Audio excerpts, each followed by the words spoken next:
Bismillahirrahmanirrahim. Assalamualaikum warahmatullahi wabarakatuh. Innal hamdalillah nahmaduhu wa nasta'inuhu wa nastaghfiruh wa na'udzu billahi min shururi anfusina wa min sayyiati a'malina. May yahdihillahu fala mudilla lahu wa may yudlil fala hadiyalah. Wa asyhadu an la ilaha illallah wahdahu la syarika lah. Wa asyhadu anna Muhammadan abduhu wa rasuluh. Allahumma sholli ala Muhammad wa ala alihi wa ashabihi wa man tabi'ahum bi ihsanin ila yaumiddin. Qala Allah Ta'ala fil Qur'anil Karim, ya ayyuhalladzina amanu ittaqullaha haqqa tuqatih wa la tamutunna illa wa antum muslimun. Ya ayyuhan nasu ittaqu rabbakumul ladzi khalaqakum min nafsin wahidah وخلق منها زوجها وبث منهما رجالا كثيرا ونساء واتقوا الله الذي تساءلون به والأرحام إن الله كان عليكم رقيبا يا أيها الذين آمنوا اتقوا الله وقولوا قولا سديدا يصلح لكم أعمالكم ويغفر لكم ذنوبكم ومن يطع الله ورسوله فقد فاز فوزا عظيما أما بعد فإن أصدق الحديث كتاب الله وخير الهدي هدي محمد صلى الله عليه وسلم وشر الأمور محدثاتها وكل محدثة بدعة وكل بدعة ضلالة وكل ضلالة في النار. Ma'asyiral muslimin rahimani wa rahimakumullah. Alhamdulillah pada malam hari ini kita masih diberikan kemudahan, taufik serta pertolongan oleh Allah Subhanahu wa taala sehingga kita bisa berkumpul kembali di dalam majelis ilmu yang insyaallah sebagaimana biasa setiap Senin malam kita akan mengkaji sebuah kitab yang berisi tentang prinsip-prinsip pengagungan ilmu yang berjudul Sarhu Khulasati Ta'zimil Ilmi yang disusun oleh Syekh Shalih Al-Utsaimin hafizahullahu taala. Masih pada pembahasan ma'qid atau prinsip yang ke-17. Mu'allif menyampaikan al-ma'qid as-sabi'a asyara. Ma'qid yang ke-17, ad-dabbu 'anil ilmi waz-zawdu an hiyadhihi. Membela ilmu dan menjaga batasan-batasannya. Kemarin masih tersisa sedikit lagi penjelasan. Namun ana ingin merojaah sedikit tentang penjelasan yang sudah disampaikan kemarin. Bahwasanya ilmu itu akan tetap agung dan kita yang memiliki ilmu pun akan tetap mendapatkan keutamaan ilmu apabila kita membelanya. Apabila ilmu tidak dibela, apabila ilmu dibiarkan dengan perlakuan yang tidak wajar, maka ilmu itu akan menurun keagungannya dan itu tidak boleh kita biarkan. Maka di antara perkara-perkara yang bisa merusak atau menurunkan keagungan dan keutamaan ilmu, maka kita hindarkan. Kita bela hal-hal ilmu tersebut sehingga hal-hal tersebut bisa dijauhkan. Di antara pembelaan yang bisa dilakukan adalah dengan membantah. Membantah kepada orang-orang yang menyelisihi syariat. Apabila ada yang menyampaikan tentang sesuatu perkara yang ternyata perkara tersebut kita ketahui tidak sesuai dengan syariat Allah dan Rasulnya, maka kita langsung bantah saja, siapapun orangnya. Tentunya bantahan tersebut tidak dengan serampangan, tidak di muka umum apabila dia adalah ahlul ilmi. Karena mungkin bisa jadi dia mengatakan hal tersebut karena kekeliruannya atau karena perkara-perkara yang mungkin luput dari manusia, namanya juga manusia. Akan tetapi jika kita tidak mampu membantahnya, akan tetapi kita tidak mampu untuk membenarkannya, maka ada cara-cara lain yang bisa dilakukan. Cara-cara lain yang bisa dilakukan. Kembali kepada cara membantah. Di sini disampaikan dari Imam Ibnu Rajab, bagaimana cara membantah orang yang menyelisihi syariat adalah dengan isabatul haqqi fi raddihi, dengan menyesuaikan atau benar dalam bantahan yang disampaikan. Jadi jangan sampai ketika kita membantah atau membenarkan sesuatu hal yang salah, kita pun ternyata menjelaskan perkara yang salah. Itu akan menambah kesalahan-kesalahan tersebut. Dan yang kedua adalah sulukul adab al-husni fihi, bagusnya adab dalam menjelaskannya. Seperti itu. Jadi memang di sini disebutkan membantah, tapi bukan berarti kita saling berbantah-bantahan. Maksudnya kita membantah apa yang disampaikan hal tersebut oleh orang tersebut dengan bantahan yang sebaliknya, maksudnya begitu. Bukan berarti yang kita pandang bantah-bantah itu saling menghujat, bukan. Kita jelaskan dan kita berikan penjelasan yang benar, yang tidak sesuai untuk membantah apa yang tidak sesuai yang disampaikan oleh orang yang salah tersebut. Itu yang pertama. Yang kedua adalah dengan metode hajar. Kemarin disampaikan. Apabila ada orang yang melakukan perkara bid'ah, yang kebid'ahannya itu sudah luar biasa ya, dan juga bahkan dia menyeru kepada kebid'ahan tersebut, maka kita hajar orang tersebut. Jangan kita bergaul dengannya, jangan kita duduk-duduk bermajelis dengan orang tersebut. Karena pertama, hal itu bisa menjadikan kita terpengaruh dengan amalannya atau dengan ucapannya, dan yang kedua, kita bisa dianggap sebagai orang yang membenarkan perbuatan tersebut. Maka kita jauhi, hajar. Adapun akad atau bukan akad, kaidah-kaidah hajar kemarin dijelaskan. Yang pertama adalah niatkan untuk memberikan kemaslahatan bagi orang yang melakukan perkara bid'ah tersebut. Kita ingin mengajak dia agar rujuk kembali kepada syariat yang benar sesuai dengan tuntunan Rasulullah SAW. Bukan untuk menjelekkan, bukan untuk menyudutkan, tapi kita ingin agar dia kembali, agar dia bertaubat atau agar dia berubah menjadi lebih baik dan sesuai dengan tuntunan Rasulullah SAW. Berikutnya kaidahnya adalah jangan sampai dilakukan oleh orang yang tidak berpengaruh. Maksudnya ketika menghajar, pastikan hajar tersebut atau perbuatan menjauhi tersebut bisa memberikan dampak kepada orang yang dijauhi. Jangan sampai ketika dijauhi tidak ada efek apa-apa, maka hajarnya tersebut tidak berpengaruh apapun dan tidak memberikan manfaat untuk yang dijauhi. Kemudian yang berikutnya adalah lihat sikon, lihat situasi dan kondisi. Kira-kira kalau kita hajar orang ini, apakah akan memberikan madarat yang lebih banyak atau lebih besar, atau bisa merubahnya untuk lebih baik? Maka jika kondisinya tidak menjadikan orang itu akan berubah, bahkan bisa membuat itu akan memperburuk keadaan, maka jangan dilakukan dulu. Cari metode-metode lain yang bisa dilakukan. Dan yang berikutnya adalah kaidahnya, lakukan hajar itu dengan tuntunan syar'i. Jangan sampai kita menghajar ada unsur benci, ada unsur tidak suka, akhirnya sesuka hati kita dengan hawa nafsu. Maka hasilnya tidak akan sesuai dengan tuntunan Rasulullah SAW. Kemudian berikutnya, cara membela ilmu adalah apabila ada perkara-perkara yang tidak bagus, tidak beradab, tidak disukai, dan tidak indah yang dipandang oleh seorang guru dari muridnya, maka guru tersebut boleh mengeluarkan murid tersebut dari majelisnya. Sampai situ kemarin ya. Jadi ada 3 metode yang disampaikan. Pertama, membantah apabila menyelisih syariat, menghajar apabila orang yang orang tersebut itu melakukan kebid'ahan dan bahkan menyeru kepada kebid'ahan, dan yang berikutnya adalah apabila ada adab yang kurang baik, ketidaksopanan, atau dia melihat murid ini tidak memiliki niat yang tulus, hanya ingin mencari pembenaran, maka seorang guru itu boleh mengeluarkan dari majelisnya. Agar apa? Agar ilmu ini bisa terjaga.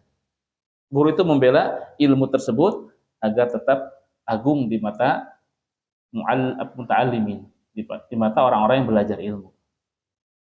Baik. Kita lanjutkan paragraf yang berikutnya di syarahnya. Amal an atau adapun sekarang, lau anna mu'alliman qama fil masjid. Apabila ada seorang guru yang dia berdiri di masjid ketika mengajar, dia tiba-tiba berdiri. Wa qala li talibin, dan dia berkata kepada muridnya, lau samahta ya akhi, ukhruj. Kemudian dia mengatakan, wahai saudaraku, silakan keluar. Wahai saudaraku, silakan keluar. Dia mengeluarkan apa yang ada di majelisnya, orang yang tidak beradab dan juga tidak mengindahkan majelis ilmu tersebut. li'annaka li'annaka ghairu mu'adzibin, dikarenakan engkau adalah orang yang tidak memiliki adab. Dikarenakan engkau adalah orang yang tidak memiliki adab. Lasta'dhaman nasu hada. Kemudian ketika ada guru melakukan hal tersebut, dia berdiri di majelisnya mengeluarkan salah satu murid yang tidak beradab, orang-orang menganggap itu adalah perkara yang sangat besar, ya.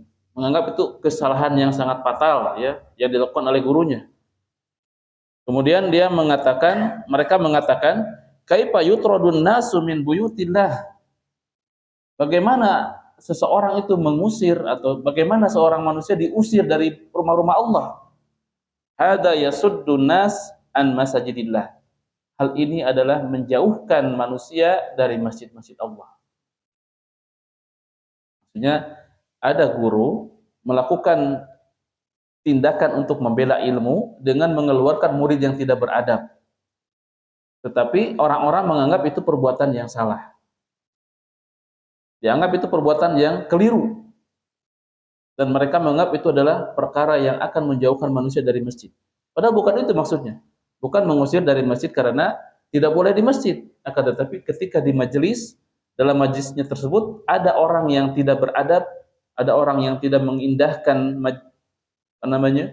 tata krama, adab-adab dalam ilmu, maka guru tersebut ingin menjaga ilmu agar jangan sampai murid ini yang salah tadi mengganggu yang lainnya atau bahkan merusak keagungan ilmu tersebut dengan adabnya yang buruk tersebut. Wa yadhkuruna al-ayat wal ahadits bidzalika. Kemudian orang-orang tersebut yang menganggap bahwasanya guru tersebut tidak melakukan perkara yang tidak baik, mereka menyebutkan hadis-hadis dan juga ayat-ayat tentang tidak bolehnya mengusir seorang manusia dari rumah Allah. Wa hadza minal jahl. Ini adalah kebodohan. Wa illa faman tawqiril ilmi wa idamihi anna alladhi la yata'addabu ma'al ilmi wa la yahfadhu qadaruhu laisa lahu illa tarb. Maka apabila ada seorang yang tidak memuliakan ilmu dan juga tidak mengagungkan ilmu dan juga tidak beradab kepada ilmu, tidak menjaga ilmu, kadar-kadarnya tidak dijaga, kedudukannya tidak dijaga, maka tidak ada perkara lain yang layak untuknya kecuali diusir orang tersebut. Dia sudah tidak memuliakan ilmu, tidak mengagungkan ilmu, tidak beradab dalam majelis ilmu atau dengan ilmunya, dan dia tidak menjaga kehormatan ilmu, maka orang tersebut bagusnya adalah diusir.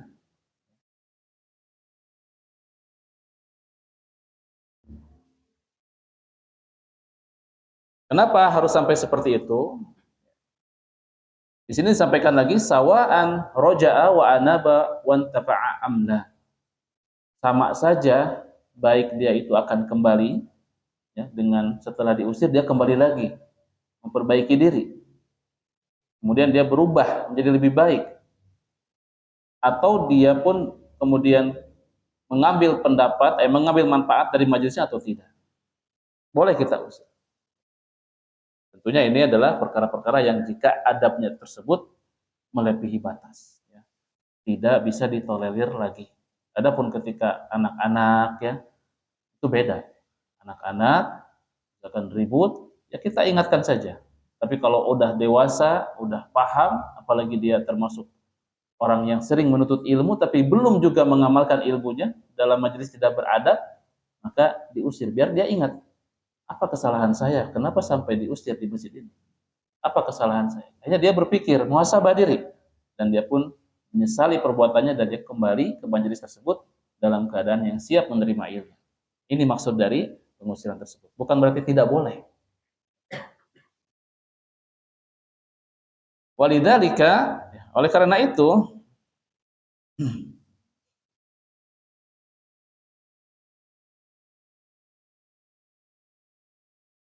itu, lamma kana masyayikhuna rahimahumullah yasta'miluna hada. Oleh karena itu, guru kami atau masyayikh kami rahimahumullah menerapkan cara tegas seperti ini. Para masyayikh di gurunya Syekh Shalih Al-Utsaimin ini, mereka melakukan perbuatan tersebut, yaitu mengusir murid-muridnya yang tidak beradab. Dan masyayikhnya tersebut menggunakan cara ini. nafa'u wantafa'u. Maka orang-orang yang oleh syekhnya itu diusir, diberikan peringatan, ternyata mereka mengambil manfaat dengan metode tersebut dan mereka pun mendapatkan manfaat. Kalau dibiarkan tentu dia akan terus begitu, tidak paham akan kesalahannya. Akan tetapi ketika diingatkan dengan cara-cara yang disampaikan oleh mu'alif di sini, ini majelisnya majelis di sana ya. Kalau majelis di sini mungkin ketika diusir mau balik deui. Akhirnya nggak jadi mah aneh cenah padahal mah mau di sana aja yang lain nu bararager anu eusina teh seuri-seuri. Itu kitu ngajarina teh. Maksudnya di majelis-majelis para masyayikh. Seperti itu. Karena yang duduk di majelis para masyayikh itu umumnya adalah para thalabul ilmi yang sudah paham dengan adab-adab ilmu. Ketika ditemukan ada yang tidak beradab, maka dia mungkin bukan termasuk dari golongan thalabul ilmi dan tidak pantas duduk di situ. Kita dijauhkan. Tapi kalau di kita ini mungkin kurang tepat ya, apalagi kajian umum. Kajian umum, misalkan bukan para penuntut ilmu. Tiba-tiba ada yang belum mengerti, belum tahu apa-apa tentang adab-adab ilmu, misalkan ketika majelis dia nyoh HP atau apa, langsung diusir, itu tidak bagus. Nanti orang-orang yang seperti itu malah tidak mau duduk lagi di majelis ilmu. Ini Syekh Shalih Al-Utsaimin menyampaikan hal ini karena pengalaman beliau ketika beliau duduk di majelis ilmu, melihat guru-gurunya melakukan hal ini, melakukan perbuatan ini, itu mengusir muridnya yang tidak beradab dan juga tidak memuliakan ilmu.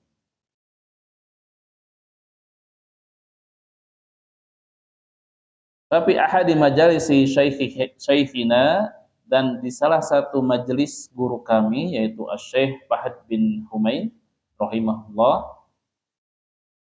dhahara min ba'di man kana yajlisu ma'ahu ladadun wa husumatun fi muraja'atihi fil ilmi. Nampak di antara salah seorang di antara orang yang duduk bersama kami itu orang yang memiliki sikap keras kepala dan juga perdebatan ya. Berdebat ketika memurojaah ilmu. Kemudian kejadian itu wakana fi mulhakin khariju baitihi fi ghairi durus alati fi masjidih. Hal tersebut yaitu ada orang-orang yang bersikap keras dan juga berdebat itu ternyata orang-orang tersebut ada di luar bukan di dalam masjid tapi di luar ruangan, maksudnya terdengar dia itu bukan di dalam pelajarannya, hanya mengganggu saja ya. Di situ terdengar ada orang-orang yang berdebat dan juga saling keras kepala dalam memurojaah ilmu. Terdengar oleh Syekh Fahd bin Humain rahimahullah. Kemudian faqama rahimahullah, maka Syekh berdiri wa atfa'an nur, dan mematikan lampu.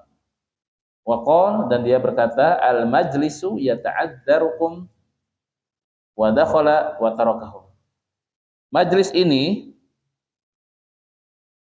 meminta maaf kepada kalian. Maksudnya tidak bisa melanjutkan bersama kalian. Wa qala wa dakhala wa tarakahum. Maka Syekh pun masuk kembali dan meninggalkan mereka. Idza aradtum an tajlisu ijlisu. Apabila engkau ingin untuk duduk di majelis ilmu, maka duduklah. Wa idza aradtum an takhruju ukhruju. Apabila engkau ingin untuk keluar, maka keluarlah. Jadi diberikan pilihan kalau Syekh Fahd bin Humaini rahimahullah berikan pilihan. Jika ada muridnya yang tidak beradab, dia tidak duduk di majelisnya, dia di sekitaran masjid. Misalkan di sini ada majelis ya, di luar ada yang ngobrol-ngobrol seperti itu. Ya, maka saya keluar dan menyampaikan kepada mereka, apabila engkau mau duduk, maka duduklah, masuklah. Apabila kamu mau keluar, keluarlah. Maksudnya jangan di sini, mengganggu. Gitu ya. Pengusiran itu adalah perkara yang biasa di sana. Li'annahu la yaslihuhum illa masalah hadhil hal. Dikarenakan bagi mereka itu perkara yang lebih tepat adalah keadaan ini. Maksudnya tindakan Syekh ini. Fatajiduhu yasta'milu ma'ahum hadhil hal li'annaha anfa'. Maka didapati Syekh itu menggunakan metode ini dikarenakan hal tersebut bisa memberikan manfaat. Wa Syekh Abdullah bin Humaidin rahimahullah. Syekh Abdullah bin Humaid rahimahullah wa kana kafifan, yang beliau itu adalah seorang yang tidak bisa melihat ya. Lamma kana bi majlisihi marratan wa takallama ba'dun nasi bi kalamin fi mas'alati yatakallamu fiha qaradahu syaikhu minal majlisi. Tatkala di dalam majlisnya ada sebagian manusia yang berbicara dengan pembicaraan tentang suatu masalah, maka Syekh berkata kepadanya dan mengusirnya dari majlisnya. Kemudian Syekh berkata, la tahdur durusana. Janganlah engkau menghadiri majlis atau pelajaran-pelajaran kami. Jazakallahu khairan. Terima kasih, atau semoga Allah membalas kebaikan untukmu.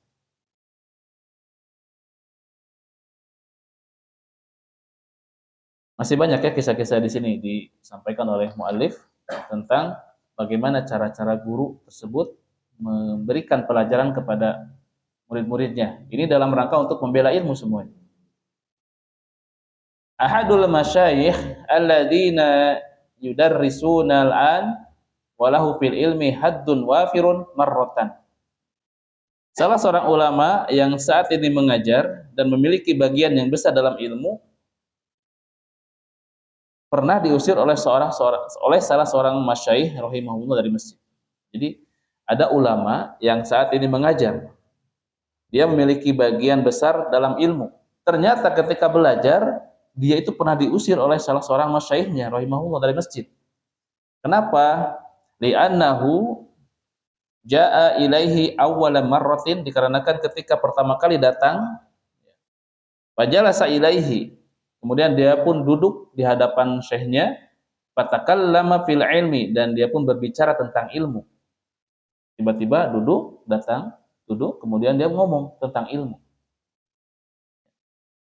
Wa syaikhu la ya'rifu man huwa hadzal talib, sedangkan syekh tersebut tidak mengenal siapa murid itu. Tiba-tiba datang. Faqala lahu mubasyaratan, maka syekh berkata kepadanya secara langsung, in kunta da ilmin fala tahdur majlisana. Apabila engkau memiliki ilmu atau engkau adalah orang yang berilmu, maka jangan hadir di majelis kami. Maksudnya ada seorang laki-laki datang ke majelis tiba-tiba ngomong tentang ilmu, berarti dia adalah orang yang sudah berilmu. Maksudnya begitu. Apabila kamu sudah memiliki ilmu, maka janganlah duduk di majelis kami, karena mungkin di situ untuk orang-orang yang belajar. Maksudnya begitu. Idhab jazakallahu khairan. Pergilah jazakallahu khairan. Nahnu indana darsun. Kami sedang belajar atau kami sedang dalam pelajaran. Famsi, maka silakan pergi. Fa kharaja dzalika rajul, maka ulama ini ya, laki-laki ini keluar dari majelisnya. Li'annahu arafa anna syekh ghadiba. Dikarenakan dia tahu bahwasanya syekh tersebut marah. Lakinnahu intadhara kharijal masjid hatta kharaja syekh. Akan tetapi dia itu menunggu di luar masjid hingga syekhnya keluar. Saat keluar, faqabbala ra'sahu wa'tadara. Setelah syekhnya keluar, maka dia pun mencium kepalanya. Kalau di Arab itu adalah tradisi atau kebiasaan yang dalam menghormati seseorang, mencium kepalanya. Dicium kepala syekh tersebut oleh laki-laki ini yang saat ini menjadi ulama ini. Dan dia pun meminta uzur atau meminta maaf kepada syekh tersebut. Wa qala ana fulan, aku adalah fulan. Wa ana hadartu inda fulanin wa fulanin wa fulanin. Dan aku telah datang ke majelisnya fulan, fulan dan fulan. Wa uridu an ahdara indakum, dan aku uhdira indakum, dan aku ingin untuk hadir di majelis. Qala, maka syekh berkata, hayakallah. Syekh mendoakan kepada ulama ini ya, yang laki-laki ini. Hayakallah, semoga Allah memberkahi. Lakin ya waladi, akan tetapi wahai anakku, panggilan sayang ya kepada orang yang ingin menuntut ilmu. Idza ji'ta majlisa ilmin, apabila engkau datang ke majelis ilmu, fala tatakallam, maka janganlah engkau berbicara fihi, di dalamnya. Wan nasu la ta'rifu wa nasu la ta'rifuka hatta la yusi'una dhanna bika. Sedangkan manusia itu tidak mengenalmu, ya, hingga nanti khawatirnya akan datang dugaan-dugaan yang tidak baik kepadamu. Ini pun mengajarkan bahwasanya adab guru itu mengingatkan, dan adab murid pun jangan langsung kabur. Ketika diingatkan oleh gurunya jangan langsung sakit hati, jangan langsung pundung, akhirnya tidak mau belajar lagi. Tirulah apa yang dilakukan oleh laki-laki ini, yang alhamdulillah, biiznillah, beliau menjadi ulama yang mengajarkan ilmu dan mendapatkan bagian ilmu yang baik. Maka jika kita ingin mendapatkan ilmu yang baik, jangan mudah putus, atau jangan mudah patah hati, jangan mudah sakit hati. Ketika guru menghardik, ketika guru menasehati dengan cara yang mungkin sedikit keras, itu bukan karena benci, itu bukan karena tidak sayang, tetapi karena ingin agar orang, atau agar ingin kita itu berubah lebih baik lagi. Falamma kanu hakadan tafa'an nas, maka ketika para ulama itu bersikap seperti yang tadi dijelaskan, banyak contohnya, tegas dalam mendidik dan menegakkan adab, intafa'an nas, maka manusia pun mendapatkan manfaat. Wala masarul an, akan tetapi saat ini la yubaluna bita'dibil muta'allim, kita tidak mendapatkan atau tidak peduli lagi, para pengajar itu tidak peduli lagi dengan pengajaran adab. Dan mereka berkata, ya, jadi banyak sekarang pengajar-pengajar itu sudah tidak peduli dengan cara-cara yang seperti ini, sudah dilupakan. Bahkan sekolah-sekolah juga sekarang banyak yang diabaikan. Bahkan jika melakukan hal ini dipolisikan, betul ya? Ada guru menyetrap muridnya, akhirnya muridnya laporan ke ayahnya atau orang tuanya laporan ke polisi. Ini bukan karena tidak mau, tetapi karena sistem yang tidak berjalan dengan baik. Padahal dulu, kalau ulama-ulama dulu itu keras kepada murid-muridnya, mereka tegas kepada murid-muridnya, dan murid-muridnya ketika ditegasin atau dikerasin, mereka itu bukan sakit hati, melainkan mereka tersadarkan dan berubah lebih baik lagi.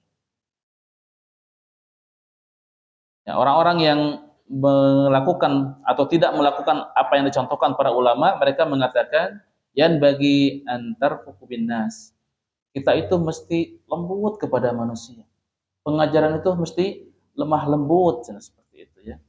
Laisa rifqu wa dha'fu, kelembutan itu bukan dengan lemah, bukan dengan kita berbuat lemah. Ketika ada kesalahan kita biarkan, biarkanlah, mudah-mudahan nanti sadar. Akan kita harus mengingkari kemungkaran ya. Jika ada kemungkaran, kita semampu kita ingkari. Apabila engkau mendapati kemungkaran, seperti itu ya, anak lupa lagi hadisnya, maka rubahlah kemungkaran tersebut. Yang pertama dengan tangan, jika tidak mampu dengan lisan, jika tidak mampu dengan hati. Itulah selemah-lemahnya iman. Ingkari saja, ingkari sesuai dengan kemampuan kita. Jangan dibiarkan. Bal minar rifqi ahyanan dawa al marru. Bahkan di antara kelembutan, ya, di antara bentuk kelembutan adalah dengan memberikan obat yang pahit. Ini permisalan yang sangat bagus dari mu'alif ya. At-tabibu yu'ti ahyanan al-maridha dawa'an marra. Maka dokter itu memberikan obat yang pahit ya, bagi orang yang sakit. Apakah dokter itu ingin ngeracun? Bukan. Dokter itu ingin memberikan obat yang pahit tersebut agar dia bisa ikhtiar untuk kesembuhan, seperti itu ya. Adapun yang menyembuhkan tetap Allah Subhanahu wa taala. Ini hanya ikhtiar. Tetap diberikan ikhtiar-ikhtiar oleh dokter, oleh tabib. Dan di antara ikhtiar adalah memberikan obat yang pahit. Bisa dengan obat-obat herbal. Obat herbal kan pahit ya. Atau juga obat-obat yang sekarang mungkin yang banyak itu medis ya. Tapi wallahu alam itu sering gunakan nggak medis? Kadang menggunakan ya, tidak mengapa. Karena itu penelitian dokter. Kemudian li'annahu ya, kenapa hal tersebut dilakukan oleh tabib tersebut, oleh dokter tersebut? Li'annahu yarfuqu bihi, dikarenakan dokter tersebut sayang kepada pasiennya. Walidzalikum summiyat tabib rafiqan. Oleh karena itu dokter pun terkadang disebut dengan rafiq. Rafiq itu adalah pendamping yang lembut. Wa yusamma aidan rafiqan. Afwan. Terkadang dokter tersebut disebut dengan rafiqan dikarenakan dia bersikap lembut kepada pasiennya. Fat tabibu yusamma tabiban wa yusamma aidan rafiqan. Maka dokter itu terkadang disebut dengan tabib, terkadang disebut dengan rafiq. Bayan bagi an yakunal muta'allimu 'arifan bihada. Maka hendaklah bagi para penuntut ilmu untuk mengetahui hal ini. Wa idza waqa'a min mu'allimihi, apabila terjatuh atau terlihat dari pengajarnya jazrun lahu, ya, bentuk apa namanya? Bentuk tegas ya kepadanya, kepada muridnya. Ya'rifu annal murada huwa manfaatuhu. Bahwa maka ketahuilah bahwasanya yang diinginkan oleh guru kita itu adalah manfaat bagi kita. Guru kita ingin agar kita mendapatkan manfaat darinya. Bagaimana dalam sebuah ayat ya, ana jadi ada tambahan sedikit. Allah Subhanahu wa taala memberikan ujian-ujian kepada manusia. Pasti ada ujiannya, setiap manusia pasti ada ujian. Kenapa Allah memberikan ujian? Agar di antara hikmahnya adalah agar dia kembali kepada kebenaran. Karena kalau tidak diuji, dia terus-terusan mendapatkan kebaikan, kelapangan, kesenangan, dia bisa melampaui batas. Sebagaimana Allah Ta'ala berfirman dalam surat Asy-Syura ayat 27, "Walau basatallahu rizqa li ibadihi labaghaw fil ardi." Dan sekiranya Allah melapangkan rezeki bagi semua hambanya, pasti mereka akan berbuat melampaui batas di bumi. Mereka pasti akan melampaui batas di bumi. Walakin yunazzilu biqadarin ma yasha. Akan tetapi Allah menurunkan rezeki menurut ukuran yang dikehendakinya. Innahu bi ibadihi khabirun basirun. Sesungguhnya Allah Maha mengetahui dan Maha melihat terhadap apa yang terhadap hamba-hambanya. Allah pun melakukan hal tersebut. Ada yang diberikan rezeki terus, tapi terkadang dia diberikan ujian. Agar apa? Agar kembali kepada Allah, mengingat Allah. Kalau dia terus-terusan diberi rezeki, dia lupa diri. Akhirnya melampaui batas. Dengan apa yang didapatkan dari rezekinya, dia berbuat perkara-perkara yang tidak sesuai syariat. Kita pun mungkin sering ya mendapati perkara-perkara seperti ini. Tatkala kita mendapati kelapangan, tiba-tiba Allah takdirkan kepada kita misalkan musibah atau ujian. Dan setelah kejadian tersebut kita pun berpikir, kita kembali kepada Allah, meminta pertolongan kepada Allah, bersandar kepada Allah. Ini yang Allah harapkan dari ujian. Kita agar kembali kepadanya. Ini pun sama. Dokter pun atau pengajar pun memberikan perkara-perkara yang tidak disukai oleh muridnya agar apa? Agar muridnya bisa kembali kepada kebenaran dan mendapatkan manfaat dari pengajarannya. Ini panjang sekali ya kalau dibahas semuanya. Masih ada waktu? Ada sedikit tambahan lagi ya. Di sini ada beberapa adab ketika ditegur atau diberikan arahan yang tidak menyenangkan oleh guru. Yang pertama adalah jika mendapati guru kita memberikan arahan yang tidak menyenangkan atau dengan cara yang keras, yang pertama kita bersabar dan tidak membalas dengan emosi. Kita bersabar.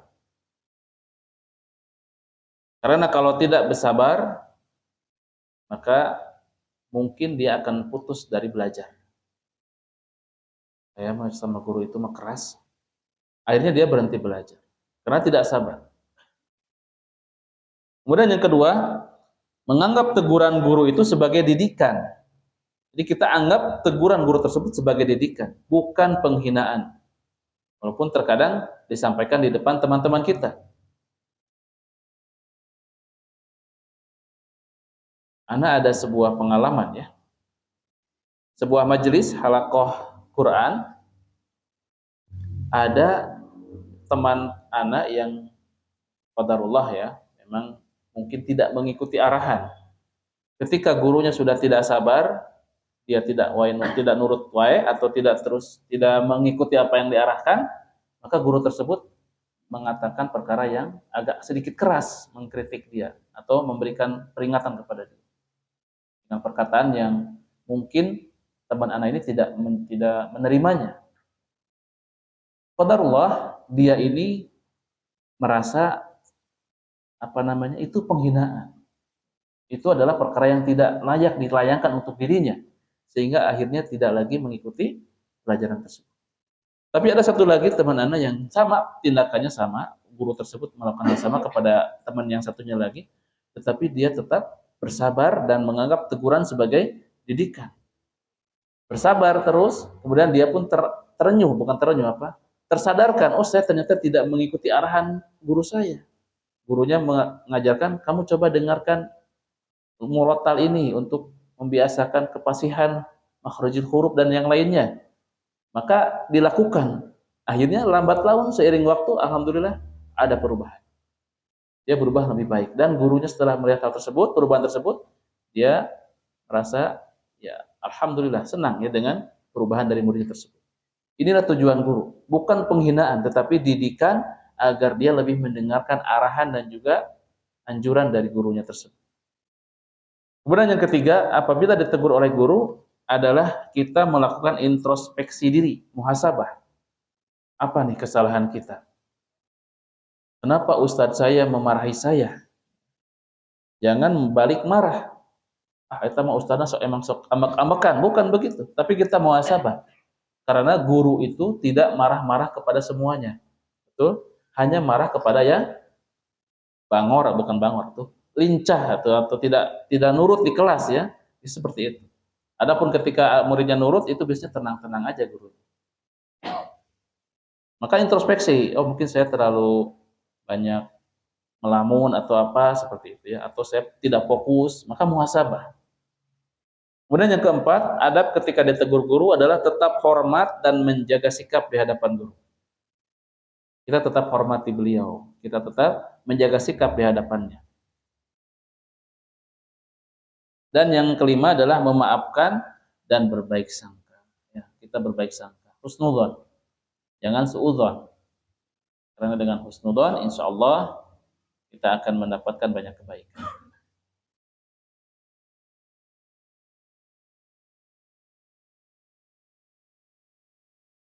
Lanjut ke matanya, sisa matanya dikit lagi.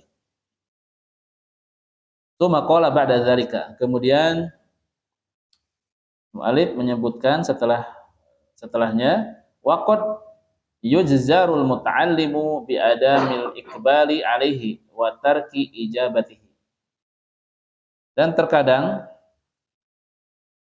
seorang penuntut ilmu itu dapat diberi pelajaran ya, dengan cara tidak diperhatikan maksudnya, dan tidak dijawab pertanyaannya. Jadi dicuekkan. Jadi murid itu bisa diberi pelajaran dengan cara dicuekkan, dengan cara tidak dijawab pertanyaannya. Fasukutu jawabun, maka diamnya syekh guru tersebut adalah jawaban baginya. Qala A'mas berkata, fa ahyanan qad tas'alu syaikhaka su'alan wala yujibuka. Terkadang engkau bertanya kepada gurumu suatu persoalan dan gurumu tidak menjawabnya. Li'anna sukutahu jawabun. Ketahuilah bahwa sesungguhnya diamnya itu adalah jawaban. Fayara, dan lihatlah annal anfa'al laka an yaskuta wala yujibuka an hadha su'al. Maka yang bermanfaat untukmu adalah diam diamnya guru tersebut dan juga tidak menjawabnya guru tersebut dari pertanyaan. Kemudian Mu'allif mengatakan wa ra'ayna hadza katsiran min jama'atin minasyuyukh. Dan kami mendapati atau melihat perkara ini dengan sering ya, dengan sering min jama'ati minasyuyukh, dari kumpulan para syekh. Minhumul allamatu Ibnu Bas. Di antara mereka adalah Al-Allamah bin Bas. Syekh bin Bas rahimahullah taala. Farubbama sa'alahu sa'ilun amma la yanfa'uhu. Terkadang atau seringkali orang yang bertanya kepada Syekh bin Bas tentang perkara yang tidak bermanfaat baginya. Maksudnya pertanyaannya itu tidak memberikan manfaat bagi orang yang bertanya. Fataraka Syekh ijabatahu, maka Syekh meninggalkan dari menjawabnya. Wa amaral qari'a an yuwasila qira'atahu, dan memerintahkan atau meminta pembaca, orang yang membaca kitab, untuk melanjutkan bacaannya. Jadi ketika ada lagi menjelaskan, tiba-tiba dia, Syekhnya, misalkan ada yang bertanya, tiba-tiba bertanya, Syekh begini. Syekh bin Bas ini mengatakan menganggap bahwa itu pertanyaan tidak akan bermanfaat bagi dirinya, maka tidak dijawab. Lanjut memerintahkan muridnya untuk membacakan kitab selanjutnya seperti itu. Au ajabahu bi khilafi qasdihi, atau bisa jadi syekh tersebut menjawab akan tetapi jawabannya tidak sesuai dengan apa yang dimaksudkan oleh sang penanya. Ini diantara perkara-perkara yang memberikan faidah ya dengan perlakuan para syekh ini, dengan tindakan-tindakan yang dilakukan oleh para masyayikh, di antaranya Syekh bin Bas. Di sini disampaikan contoh ya. Fasu'ila rahimahullah marratan fi ayamin, ya. Suatu hari Syekh rahimahullah ditanya oleh salah seorang muridnya, ahsanallahu ilaikum. Dia mengatakan ahsanallahu ilaikum. Ma hukmul gina fil janadiriyah. Apa hukum nyanyian pada festival Janadiriyah? Ini Anda juga nggak tahu festival apa ini ya. Wa kana sa'ilu, dan penanya tersebut yaqsudu aiba hadal,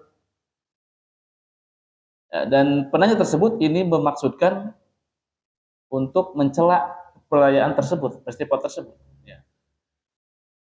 Wa an yuwajjihu syaikhu kalamahu ilaihi. Kemudian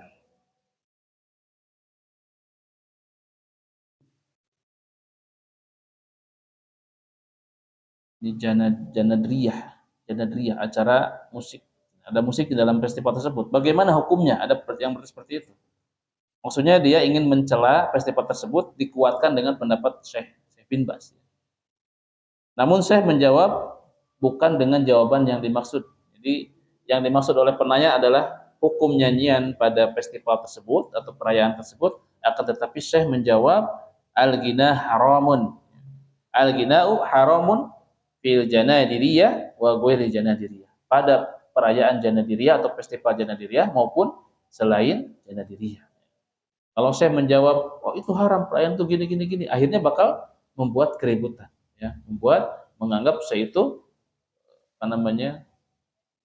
menyudutkan acara tersebut saja. Padahal yang dimaksud adalah ingin menjelaskan bahwasanya musik itu haram, baik itu dalam perayaan itu ataupun perayaan yang lainnya. Maksudnya lebih fokus kepada hukum nyanyian itu sendiri, bukan pada acaranya.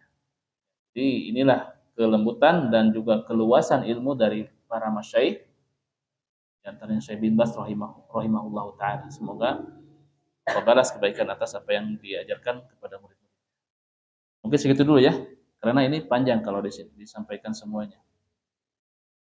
Jadi intinya, anak ulang kembali, kita boleh melakukan perkara-perkara untuk menjaga ilmu, di antaranya dengan membantah kesalahan orang-orang yang menyelisih syariat, menjahr atau menjauhi orang-orang yang melakukan kebid'ahan dan bahkan menyeru kebid'ahan, dan juga kita boleh memberikan tindakan-tindakan yang tegas atau agak sedikit keras kepada murid-murid kita selama niat kita itu adalah untuk kebaikan dirinya. Dan semoga dengan yang dilakukan oleh guru tersebut, dengan tindakan keras tersebut, bisa menjadikan muridnya tersadar dan kembali kepada kebenaran. Dan tadi pun disampaikan beberapa adab atau beberapa hal yang dilakukan ketika kita mendapat teguran dari guru. Ada 5 ya. Nanti silakan diamalkan. Mudah-mudahan apa yang kita pelajari pada malam hari ini bisa memberikan faedah dan manfaat untuk kita semua dan kita menjadi orang yang bisa lebih baik lagi dalam majelis ilmu, lebih beradab dan lebih tahu tentang tata cara dalam majelis ilmu sehingga guru kita pun merasa ridha dan insya Allah dengan ridhonya guru kita ilmu akan menjadi lebih mudah dan juga lebih berkah. Karena Allah pun akan memudahkan kita untuk mendapatkan ilmu tersebut. Amin ya rabbal alamin. Kita tutup dengan membaca doa kafaratul majlis. Subhanakallahumma wa bihamdika asyhadu an la ilaha illa anta astaghfiruka wa atubu ilaik. Wassalamualaikum warahmatullahi wabarakatuh.